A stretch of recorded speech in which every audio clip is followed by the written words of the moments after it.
Big deal. Okay.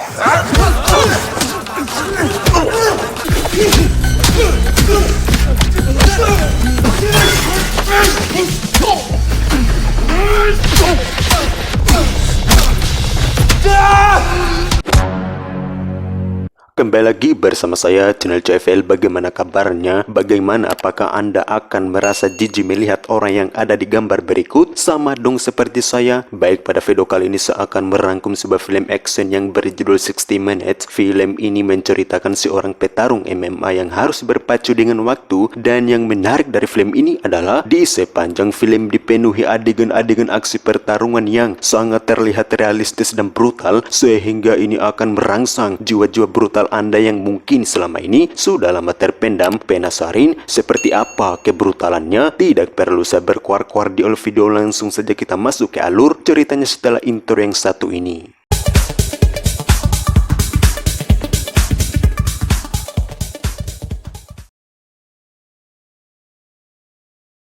Di awal film kita akan diperkenalkan dengan tokoh utama kita. Dia bernama Octavia. Ini pirangnya. Octavia merupakan seorang petarung MMA yang sebentar lagi dia akan menghadiri pertandingannya. Namun pikiran Octavia saat ini sedang kacau balau yang karena jadwal pertandingannya bertepatan dengan ulang tahun putrinya, sehingga hal ini membuat Octavia tidak tenang. Alhasil membuat Octavia linglung ketika merangkai kata-kata untuk surat putrinya.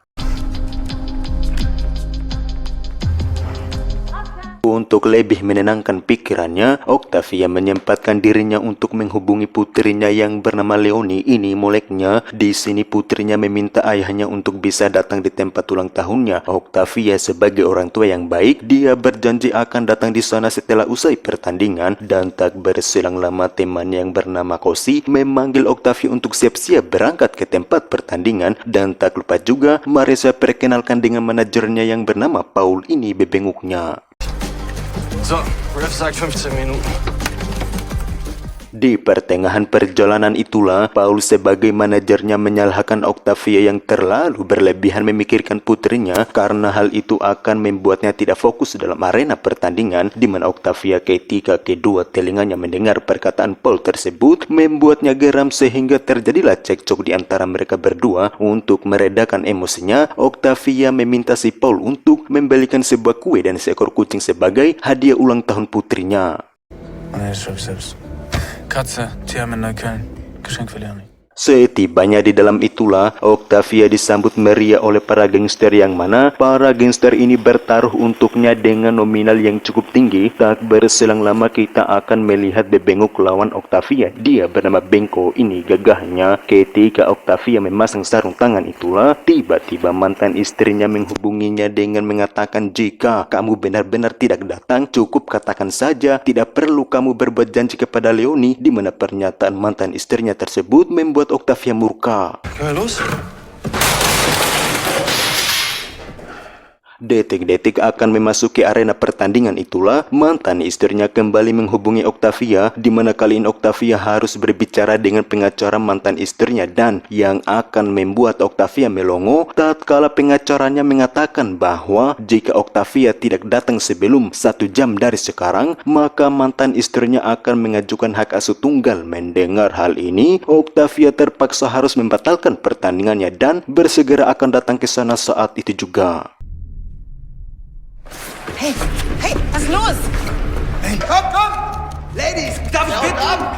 3 von euch runter die Tür! Dan ya, para gangster yang sudah menaruh harapan besar kepada Octavia untuk memenangkan pertandingan, mereka tidak menerima keputusan Octavia barusan, sehingga mereka mengejarnya saat itu juga. Di mana Octavia yang sudah tidak memiliki waktu yang banyak, dia pun menaiki mobil taksi yang sudah dipesan orang. Si supir pun kebingungan untuk membedakan mana orang yang sebenarnya memesan taksi, dan karena Octavia berhasil meyakinkan si supir bahwa dialah orang yang memesan taksi, akhirnya si supir pun percaya. Alhasil orang yang memesan taksi tadi harus dihantam para jamet tersebut. Di dalam mobil itulah Octavia mendapat telepon dari Paul di mana si Paul bermohon kepada Octavia untuk kembali ke arena pertandingan sebelum didiskualifikasi. Namun Octavia keputusannya sudah bulat. Akhirnya dia mengabaikan panggilan si Paul. Terlepas dari itu masalah timbul kembali tatkala mobil yang dinaiki terhalang oleh banyak orang sementara para jamet sudah semakin mendekat. Mau tidak mau Octavia harus keluar dari mobil dan ketika sampai di sebuah gang itulah Octavia harus terkepung oleh para gangster yang diketuai oleh si Chino. Ini bebenguknya di mana si Chino memerintahkan anak buahnya untuk menangkap Octavia tanpa melukainya sehingga perlocoan pun terjadi.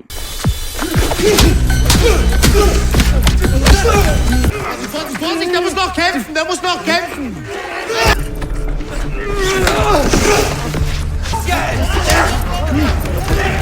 Und jetzt bitte ins Auto, wenn ich bitten darf, am Kampf zu kämpfen! Dan ya, Octavia berhasil dilumpuhkan di mana mereka langsung membawanya ke dalam mobil. Akan tetapi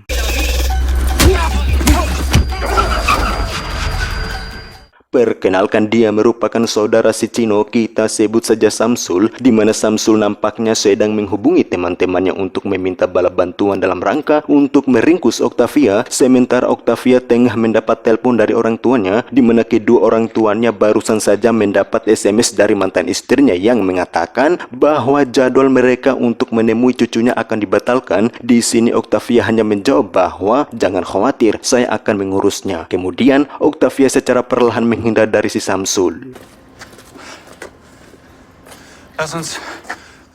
Octavia kembali menghubungi Paul dengan maksud untuk mengingatkan si Paul agar dia pergi dari sana karena Chino bersama antek-anteknya sangat berbahaya. Di sini Paul mengatakan bahwa alasan mereka bertekad untuk menangkap Octavia karena si Chino rupanya bertaruh sebanyak 75 juta euro atau setara dengan 1,2 miliar termasuk si Chino yang telah mengurusi pertandingan, sehingga dengan kaburnya Octavia dalam pertandingan ini mengakibatkan si Chino dan kawan-kawan mengalami kerugian yang cukup besar. Di tengah-tengah mereka berdua sedang bercakap, tiba-tiba bala bantuan dari si Samsul sampai di sana sehingga kejar-mengejar pun terjadi. Sprachnachricht wird gesendet. Octavia mendatangi markas miliknya dengan maksud untuk meminta bantuan dari temannya Kosi. Namun setibanya di dalam, mereka dikejutkan dengan kehadiran si Samsul di sana, yang ketika mereka saling tatap-tatapan itulah perkelahian pun terjadi. Di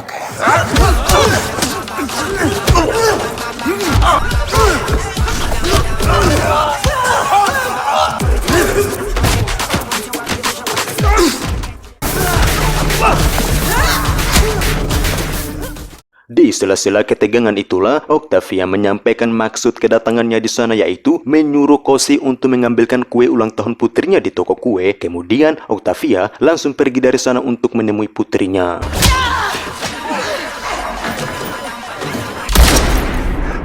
Holt euch den Hurensohn! Da hinterher! Sesampainya di jalan, Octavia melihat dua orang polisi sehingga dia menghampiri kedua polisi tersebut dengan maksud untuk meminta bantuan. Dan ya, Octavia nyaris tertabrak mobil, di mana dengan terjadinya peristiwa tersebut membuat Octavia geram dan tanpa sengaja Octavia keceplosan dengan mengatai kedua polisi sebagai seorang badut, sehingga bukannya mendapat solusi malah mempersulit keadaan, di mana kedua polisi ini merasa sudah dihinakan oleh perkataan Octavia tadi. Terpaksa mereka berdua harus membawa Octavia di kantor polisi untuk dimintai keterangan. Akan tetapi ternyata yang menabrak mereka adalah si Samsul, di mana si Samsul langsung menyeret Octavia sambil menodongkan sebuah pistol. Beruntung di sini Octavia berhasil melucuti pistolnya sehingga membuat si Samsul tak berkutik, dan karena Octavia masih punya hati nurani sehingga dia memilih membuang pistolnya di tong sampah lalu dia kabur dari sana. Sekarang Octavia tinggal memiliki waktu 42 menit di mana ia tengah menuju di toko kue karena ternyata Kosi temannya tidak bisa membayar kuenya. Setibanya di toko, Octavia langsung membayar kuenya saat itu juga, dan ketika akan keluar dari toko, tiba-tiba si Samsul memunculkan batang hidungnya, di mana si Samsul tidak langsung menyerang melainkan dia membujuk Octavia untuk kembali ke arena pertandingan. Dan karena Octavia tidak mau, terpaksa Samsul harus menampar kuenya yang ada di tangannya. Dan ya, tentu pasti hal ini akan membuat Octavia murka sehingga inilah yang terjadi.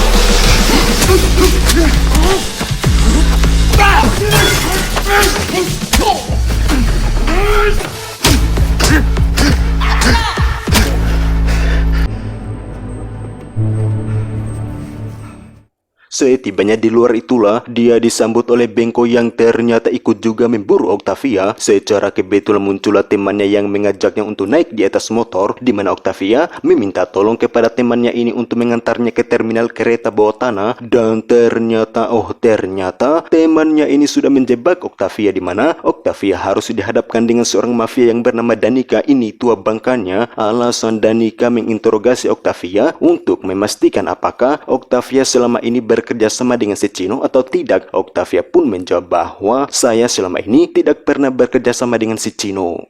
Für wen arbeitest du? Niemanden, ich arbeite für niemanden. Ya, diketahui si Chino ternyata memiliki utang kepada Danica sebesar 500 euro, sehingga inilah yang menjadi alasan mereka menginterogasi Octavia. Dan karena Octavia komitmen dari awal sampai akhir jawabannya sama ketika diberikan pertanyaan yang sama, hingga akhirnya membuat Danica percaya 100%, namun mereka tidak akan melepaskan Octavia dengan maksud dia akan dijadikan sebagai umpan agar si Chino bisa datang di sana, sementara anak buah Danica akan bersembunyi di dalam sana sambil menunggu kedatangan si Chino. Akan tetapi Octavia memilih untuk kabur dari sana dan pada akhirnya dia berhasil masuk di dalam kereta.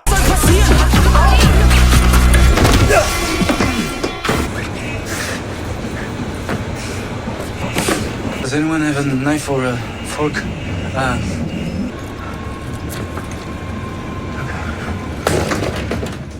Ketika Octavia akan hendak keluar dari kereta, lagi dan lagi ia harus dikejutkan dengan kemunculan si Benko di sana. Alhasil kejar mengejar pun kembali terjadi sampai akhirnya mereka berdua harus bersua di dalam bar. Dan karena tidak ada lagi jalan keluar, mau tidak mau Octavia harus melawan si Benko ini. Dan akhirnya kita akan menyaksikan kedua petarung MMA kita bisa bertarung meski bukan di tempat yang ilegal. Dan ini endingnya.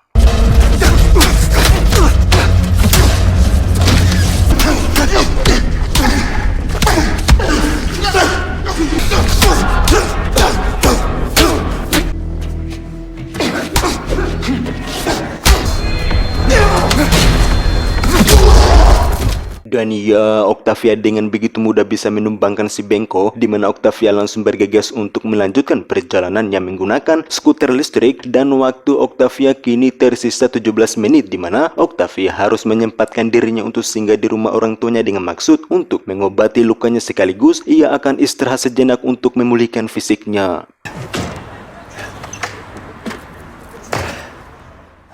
Setibanya di rumah itulah, orang tuanya dibuat shock ketika melihat anaknya babak belur. Akan tetapi di sini Octavia menutupi apa yang sedang terjadi kepada dirinya dengan berbohong bahwa di pertengahan perjalanan ia ditabrak oleh pengendara skuter. Di tengah-tengah ia masih istirahat itulah, tiba-tiba ia ditelepon oleh Paul, di mana si Paul meminta maaf atas kekacauan yang terjadi sekarang sebab si Paul dengan Chino ternyata bekerja sama dalam rangka untuk memenangkan Octavia dalam pertandingan. Dan tentu cara-cara sesat seperti itu harus membutuhkan banyak cuan untuk menyogok promotor, di mana alasan Paul berkata jujur atas perkara ini agar Octavia masih tetap percaya dengan Paul seperti sedia kala.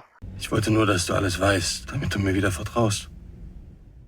Dan ya, ternyata sedari tadi Paul sedang bersama Chino, maka kita bisa simpulkan bahwa semua yang dibicarakan Paul barusan merupakan instruksi si Chino dengan maksud agar Octavia bisa berkata jujur ketika ditanyakan tentang keberadaannya sekarang. Namun beruntung di sini Octavia hanya menjawab bahwa saya sedang berada di rumah temanku. Ich bin bei einem Kumpel. Ich melde mich später nochmal. Setelah dirasa fisiknya sudah kembali membaik, Octavia akan kembali melanjutkan perjalanannya untuk menemui putrinya. Dan kini waktunya tersisa 10 menit, di mana Octavia kembali menghubungi Paul dengan mengatakan bahwa dia akan pergi ke penampungan hewan untuk membeli seekor kucing. Dan ya, Paul dengan Chino menyadari Octavia akan pergi ke penampungan hewan. Mereka berdua bergegas ke sana juga. Terlepas dari itu, Octavia barusan mendapat pesan suara dari Cosi bahwa si Paul saat ini sedang bersama si Chino. Nachricht von Cosima. Opte, ich habe gerade Paul mit diesem Penner aus der... Setibanya di depan toko, rupanya tokonya sudah tutup, sehingga Octavia bermohon kepada penjaga toko untuk mengizinkannya masuk mengambil kucingnya. Namun si penjaga toko ini keras kepala dan tidak mau membukakan pintunya, sehingga Octavia harus mendobrak pintunya secara paksa. Sembari mengambil kucingnya itulah, dia menghubungi pihak polisi untuk datang ke penampungan hewan, mengingat sebentar lagi kemungkinan Chino dan Paul akan datang di sana. Dan betul, ketika Octavia akan keluar, dia dikejutkan dengan kemunculan si Chino berikut. Si Paul ikut diseret juga, yang ketika si Chino tengah berkoar-koar di hadapan mereka berdua itulah tiba-tiba ya, mereka tiba-tiba diserang oleh anak buah Danica, di mana mereka bertiga akhirnya masuk di sebuah gedung. Sementara anak buah si Chino tengah bertempur dengan anak buah Danica di luar sana. Menyadari hal ini, si Chino dibuat murka karena ia berasumsi bahwa yang menyuruh anak buah Danica datang di sana adalah ulah daripada Octavia, dan si Chino akan semakin dibuat murka tatkala di luar sana rupanya sudah ada pihak polisi, sehingga kemurkaannya pun tak terbendung lagi dengan menembak paha si Paul. Yang ketika Chino akan menembak Octavia, tiba-tiba ya, Kosi datang di waktu yang tepat, dan kita yang menonton mari sama-sama kita saksikan pertempuran kali ini dengan 2 lawan 1.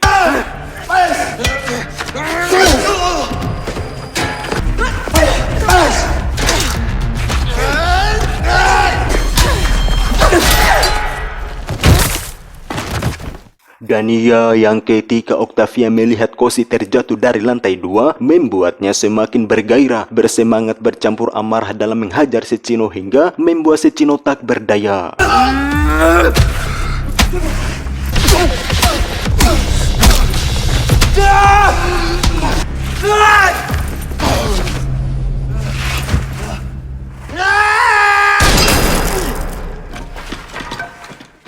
Ya, si Chino kabur dari mereka bertiga, di mana Kosi akan segera membawa Paul di rumah sakit. Sementara Octavia akan melanjutkan perjalanannya, yaitu untuk menemui putri tercintanya. Dan lagi di pertengahan perjalanan tiba-tiba Octavia kembali dikejutkan dengan kemunculan si Chino. Akan tetapi ya, si Chino setelah fisiknya menerima pukulan demi pukulan yang dilayangkan oleh Octavia tadi, kini fisiknya benar-benar tumbang. Octavia dengan santai menyuruh orang yang ada di sana untuk menghubungi pihak polisi. Kemudian ia kembali melanjutkan perjalanannya. Namun, setibanya di depan rumah mantan istrinya, tiba-tiba Octavia merasakan hal yang sama seperti yang dirasakan si Chino, yaitu Octavia tiba-tiba merasa tak berdaya hingga ia harus terbaring. Dan tak berselang lama, datanglah putrinya hingga akhirnya mereka berdua berpelukan, dan film ini pun berakhir sampai di sini. Echt?